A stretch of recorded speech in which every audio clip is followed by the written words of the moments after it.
Good afternoon, dear students.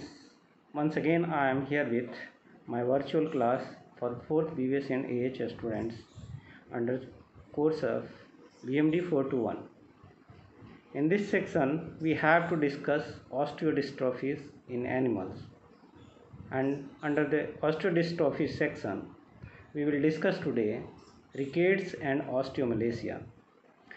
The rickets and osteomalacia are the diseases which are associated with demineralization, or you can say impaired mineralization of bones.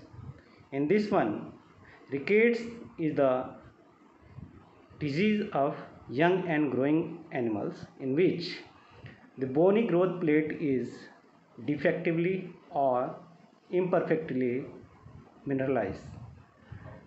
Dietary deficiency of phosphorus or vitamin D is mostly associated with occurrence of this rickets, and it is characterized by impaired mineralization of facial and epiphyseal cartilage during endochondral ossification of newly formed osteoid tissue. At the same time, the osteomalacia is failure of calcification of osteoid after closure of growth plate in adult animals.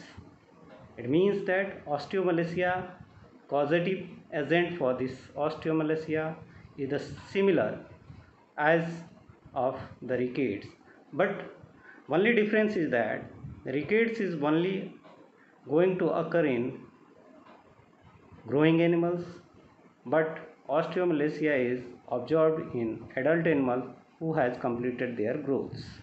And the important lesions of this are mainly failure of provisional calcification, persistent hypertrophic cartilage, enlargement of epiphyseal long bones, costochondral junction enlargement, that is also called as rachitic rosary, poorly mineralized bones, which is very liable for the fracture, compression, or both.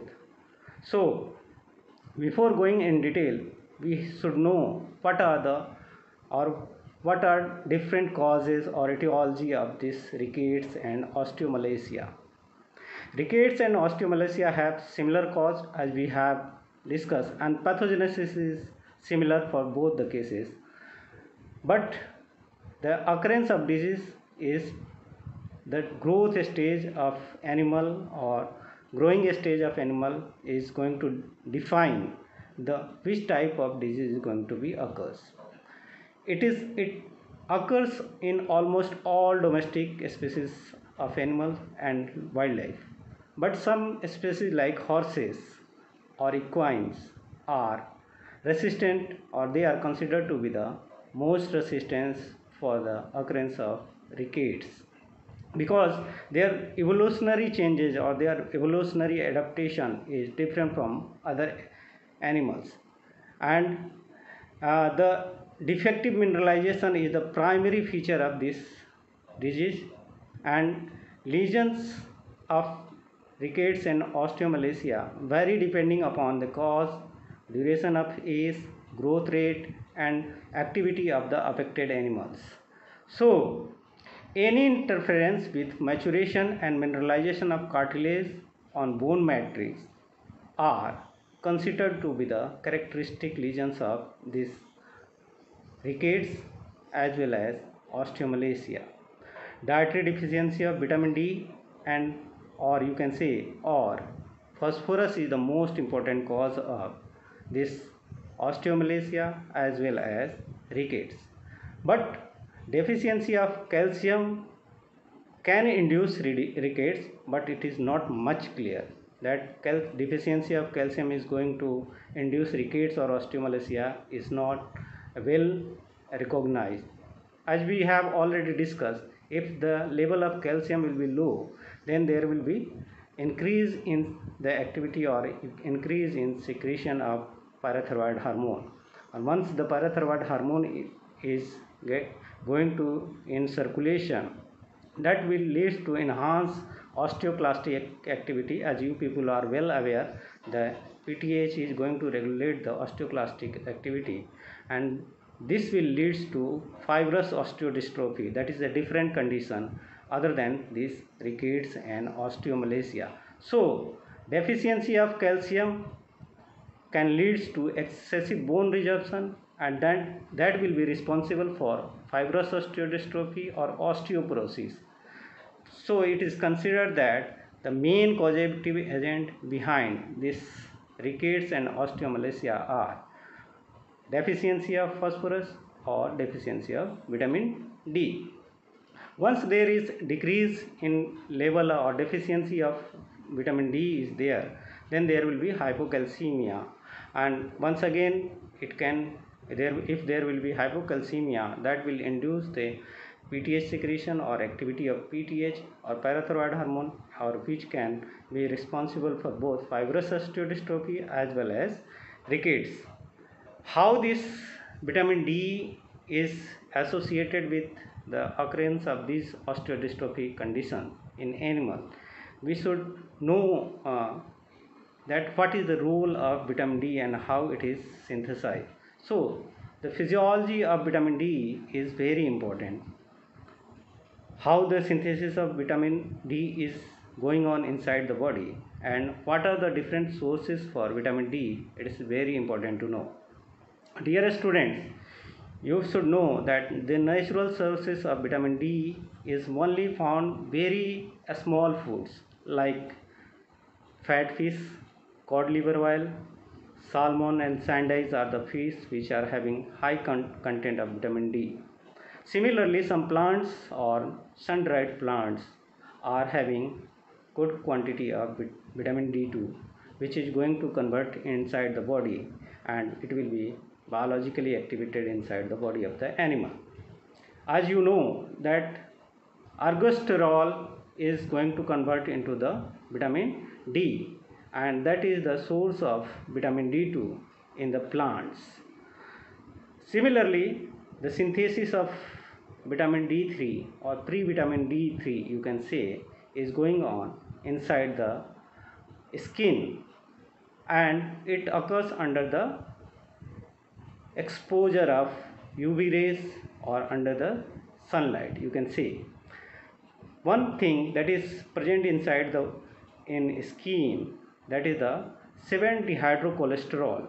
This 7-dehydrocholesterol is converted to or isomerized to pre-vitamin D3, and this conversion is mediated through UV rays that comes under the range of 270 to 315 nanometer of the wavelength.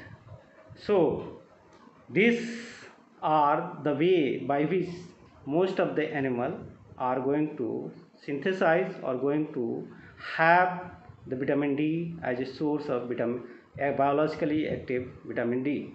But you should know that this pre-formed vitamin D which are available in plants as well as the vitamin D which is synthesized in skin, that are not biologically active. Both of these, vitamin D2 and pre-vitamin D3, or you can say it is further thermal isomerization is going on in the skin and it converted to vitamin D3.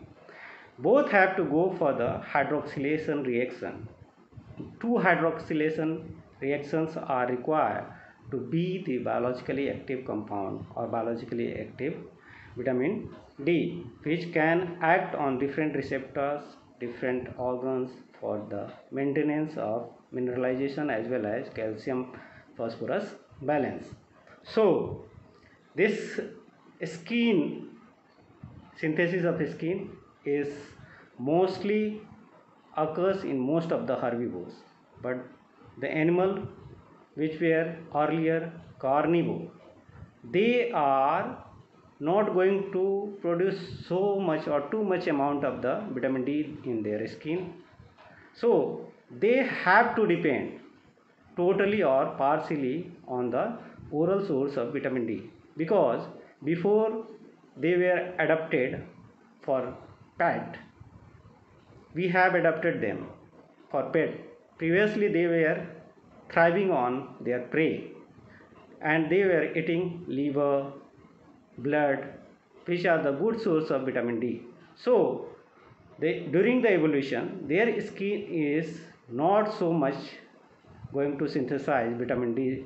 So carnivore are totally dependent upon the vitamin D, oral source of vitamin D. As you can know that one of the interesting thing for cats especially, that's why they are very strict carnivores. Dogs are different because they are omnivore, and cats are different, they are strict carnivore. The cats have one enzyme in their skin, that is that enzyme that is called as 7-dehydrocholesterol delta reductase. 7-dehydrocholesterol delta reductase. This enzyme is associated with degradation of 7-dehydrocholesterol. It means that it is not making available 7-dehydrocholesterol for synthesis of biological synthesis in the skin. This evolutionary benefit for cats are because they are totally dependent upon this vitamin D as a oral source. They are hunting their prey and they are eating their blood and liver that are having too much amount of the vitamin D. So this fat soluble vitamin can be toxic for those animals. So carnivores have developed such a way that their skin will not form so much amount of the vitamin D, but the omnivores and herbivores, they are having ability to produce vitamin D in their skin under the sunlight when well exposed. But those animals which are having dark skin or dark color, they are not going to produce too much amount of the vitamin D under the sun. They have to be mostly dependent upon the oral supplementation or the dietary requirement of vitamin D. As we will discuss, if you differentiate between the cattle and buffaloes, buffaloes are having dark skin, so the melanin is competing for the synthesis of vitamin D under the sunlight. So what we are also observing, the osteomalacia cases are much more in buffaloes rather than the cattle. Similarly, the camelid family like llamas and alpacas, they are having leathery skin and dark fur is there. So they are highly susceptible for occurrence of vitamin D deficiency. So dear friends, I want to say that the requirement of vitamin D is different for different animals. Those who can synthesize vitamin D in their skin, they require less amount of vitamin D as a oral source. Those who are unable to synthesize or they are not synthesizing adequate amount of vitamin D, they have to depend upon the oral supplementation, or you can say oral source of vitamin D's. So the dogs and cats, those who had been adopted for as a pet, they have to be supplemented for with vitamin D as a oral source of vitamin D. Now how this vitamin D, as I have already told you that this vitamin D2, which is available in oral sources, and the preformed vitamin D3, which is synthesized in the skin, it is not going to be utilized by directly, or it is not biologically active form of this vitamin D. So the hydroxylation reaction is required. First hydroxylation is 25 hydroxylation, as we have already discussed how this vitamin D is going to be synthesized. 25 hydroxylation of vitamin D2 occurs in liver, as you people are knowing, and this is mediated by microsomal cytochrome monooxidase or 25 hydroxylase enzyme, you can say, in liver. After this, it is going to convert into the vitamin D3, or what we call active form, or biologically active form of vitamin D3, that is 125 dihydroxy cholecalciferol or 125 dihydroxy vitamin D3. And this vitamin D3 is synthesized in kidney depending upon its requirement. If requirement of vitamin D3 is high at that time, this 25 hydroxycholecalciferol is converted into 125 dihydroxycholecalciferol by the activity of 1 alpha hydroxylase enzyme, which is present in the proximal tubule of kidney. But if the requirement of this vitamin D3 is not too much in the body, at that time it is very regulated. It means that the vitamin D3, which is biologically active, is not going to be synthesized. If animal is going have taken or consumed large amount of this vitamin D2, it will be converted into 24-25 dihydroxy vitamin D3. It means that this 24-25 dihydroxy vitamin D3 is biologically inactive form, and this vitamin D2 will be inactivated if its requirement is not there in the body. And this inactivation is mainly occurs in mitochondrial it mainly occurs or mediated through an enzyme, that is mitochondrial cytochrome P450, and this enzyme is found in kidney, liver and intestine. So the requirement of vitamin D is mainly regulated in the form of synthesis of vitamin D3. So dear friends, what I want to convey that those animals who are eating large amount of vitamin D and there is no requirement of vitamin D3, in that condition vitamin D3 is going to be inactivated. But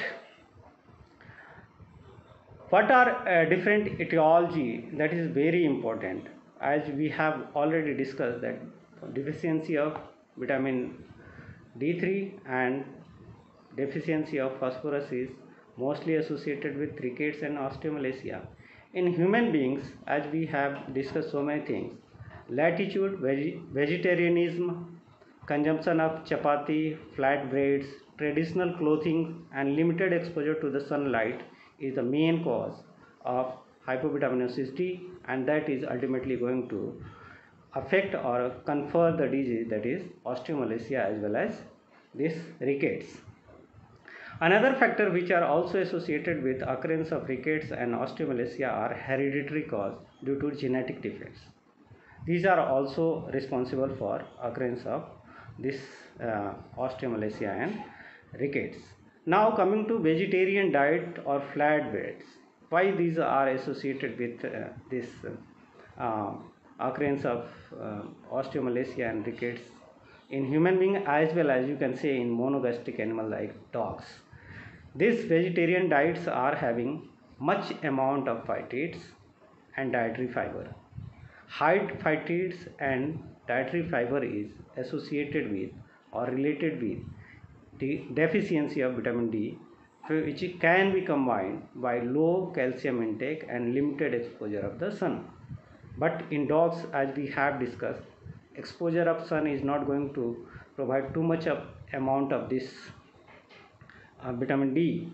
So in this situation, this phytate, if you are giving only chapati to your dog or pet owners are feeding only the high grain diets, they will have high amount of phytates, and these phytates are also going to precipitate calcium in the GI tract.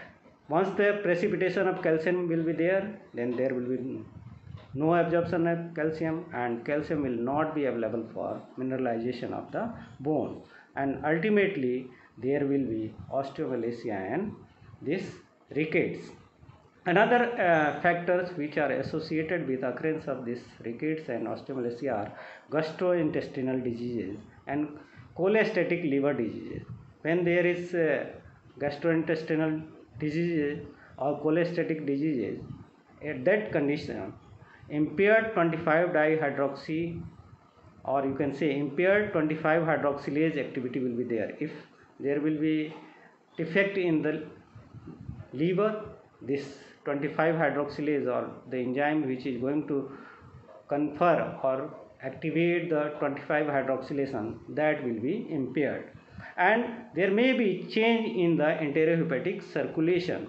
So the amount of absorbed vitamin D3 or vitamin D will be low, and the intestinal receptors which are associated for or which are responsible for the absorption of calcium, mainly calcium, they can become less responsive to vitamin D, and at that situation, if there is enteric or gastrointestinal disease or cholestatic liver disease, in that situation there will be excessive fecal loss of vitamin D3. That's why these diseases are, if your dog or your cat or your animal is suffering from these diseases, at that time there may be more chance of occurrence of this osteomalacia and rickets. As I have already discussed, these horses are very resistant for development of rickets and osteomalacia because of their evolutionary adaptability. Very interesting thing, that is, they are not dependent upon vitamin D receptor for absorption of calcium. This is only adapted in the horses. So it's a very rare chance for development of osteomalacia and rickets in horses. Carnivores are at the high risk because they have been adapted and they are fed on the homemade diet. They are only kept on vegetarian diet, and there is more chance of occurrence of this osteomalacia and rickets. Another thing, as we know, some people are also giving the only meat diet they are providing. If you will provide too much amount of meat which without any vitamin D and without any bone, at that situation there will be another osteodystrophic condition that is called as fibrous osteodystrophy. We will discuss this disease in later classes, but only meat feeding is also dangerous for or also responsible for occurrence of osteodystrophic disease if you are not providing adequate amount of vitamin D and bones along with the meat. Now coming to pathogenesis, the most important part of this disease is the defective endochondral ossification. Whatever the reason is there, only defective endochondral ossification is the ultimate outcome of the disease. In this section, there are two ways by which this defective endochondral ossification happens in animals. First is if there is low amount of phosphorus or phosphorus is lower in the body, at that time apoptosis of hypertrophic, I am talking about hypertrophic chondrocyte is blocked. It means that the chondrocyte which are multiplying, they are not going to be checked. Once there is blockage of this hypertrophic chondrocytes, apoptosis, they will expand, or there will be expansion of hypertrophic chondrocyte in growth plates, and continual growth of hypertrophic epiphyseal cartilage will lead to the enlargement of the epiphysis. Second mechanism by which this defective mineralization occurs is the mineralization of osteoid is inhibited and unmineralized bone matrix is formed. Once the unmineralized bone matrix is formed, the defective mineralization of osteoid and cartilage matrix of developing bones leads to increase in the width of epiphyseal plate, and this poorly calcified osteoclasts of diaphysis bone and epiphyseal cartilage results in bowing of the bone or epiphyseal broadening, or that is called as enlargement of joints. So under the normal stress also there will be bowing of bones and epiphyseal broadening. That is the ultimate outcome of this disease, or you can say, because this phosphorus is associated with the apoptosis of this hypertrophic chondrocytes, and if phosphorus is not available, then this apoptosis will be hampered, and ultimately there will be enlargement of the costochondral junction, or the joints will be enlarged and there will be broadening of the joints.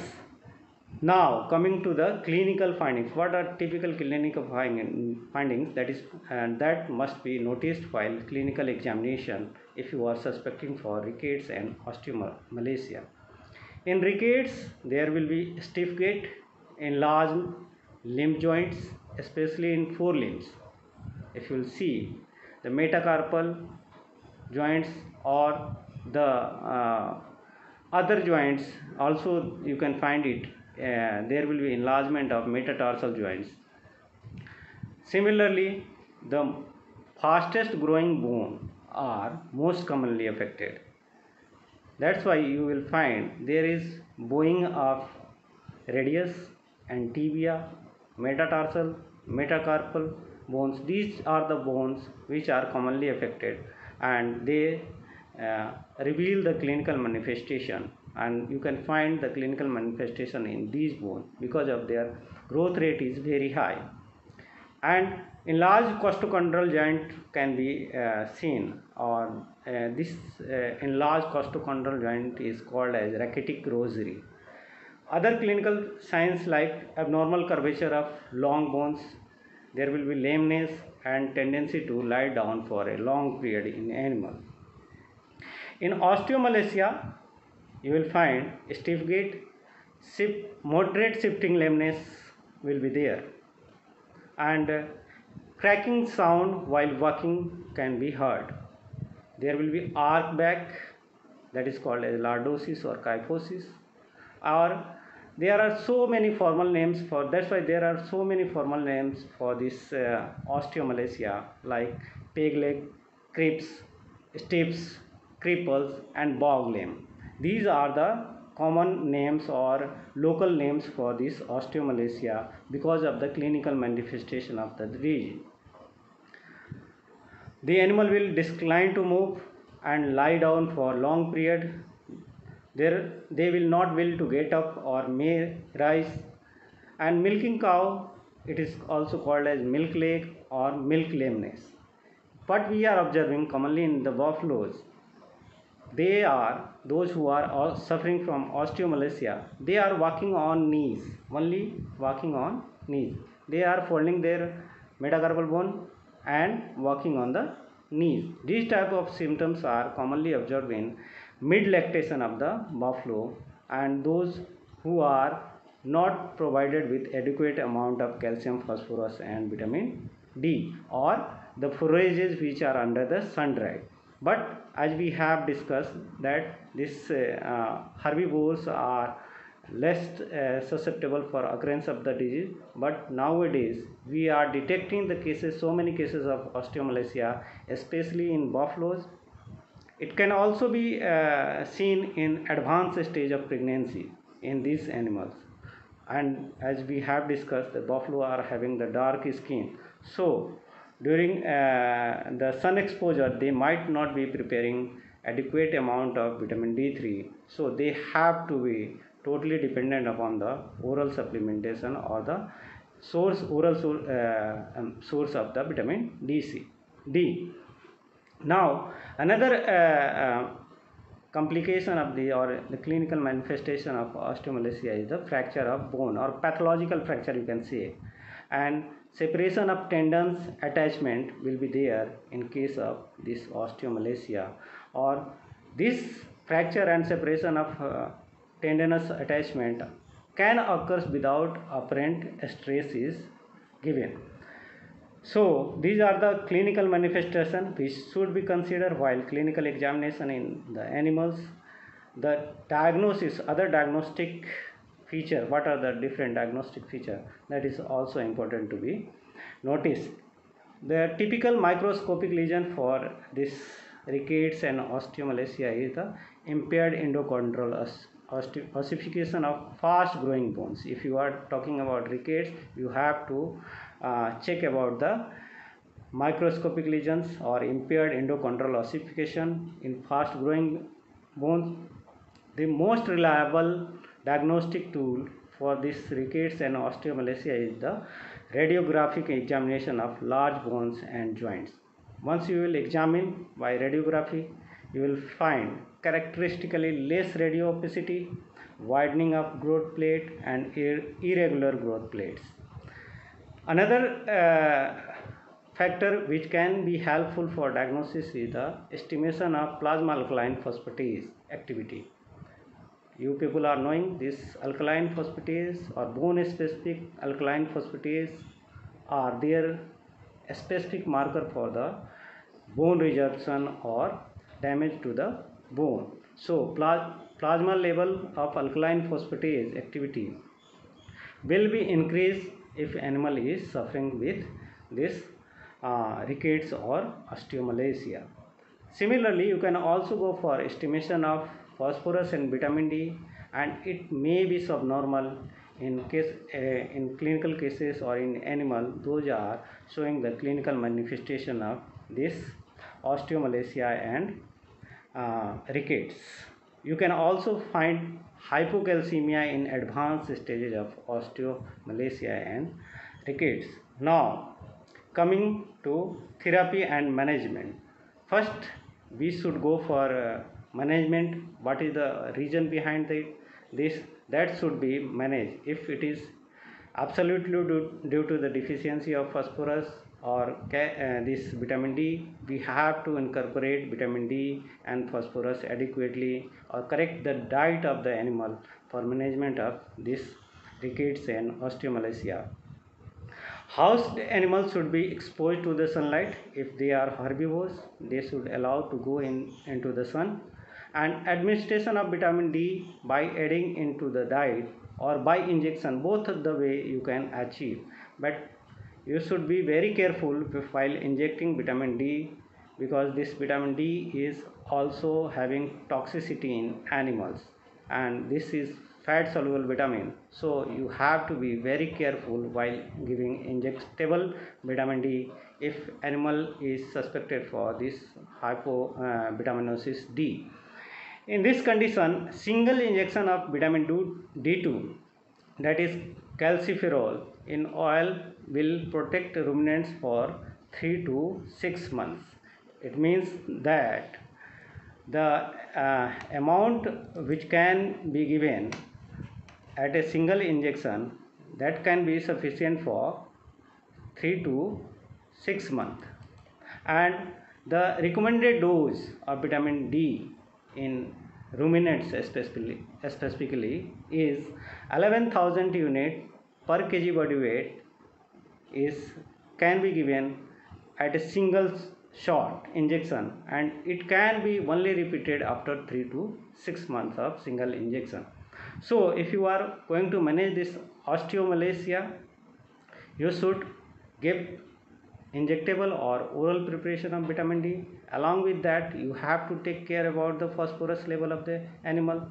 If you are going to treat in case of dogs, you have to be very careful about the diet of that dog. If the dog is totally strictly on vegetarian diet, then you have to ask your owner for providing additional calcium phosphorus as well as vitamin D supplementation in the dog. You can also go or you can recommend the compounds which are having very good amount of vitamin D, like cod liver oil, or this cod liver oil can be recommended for management of this rickets and osteomalacia in dogs and cats. And if animal is vegetarian, non-vegetarian, and they are having only kept on the meat diet, then we have to check, or we have to control the um, we should provide the meat along with the bones. Then we can manage the clinical case of this osteodystrophy in dogs. Hopefully you might have been gone through this class and you will be benefited with this class. So dear students, you are going requested to be with me, and I will once again come with another class during this lockdown, and that will be helpful for your study. Thank you very much.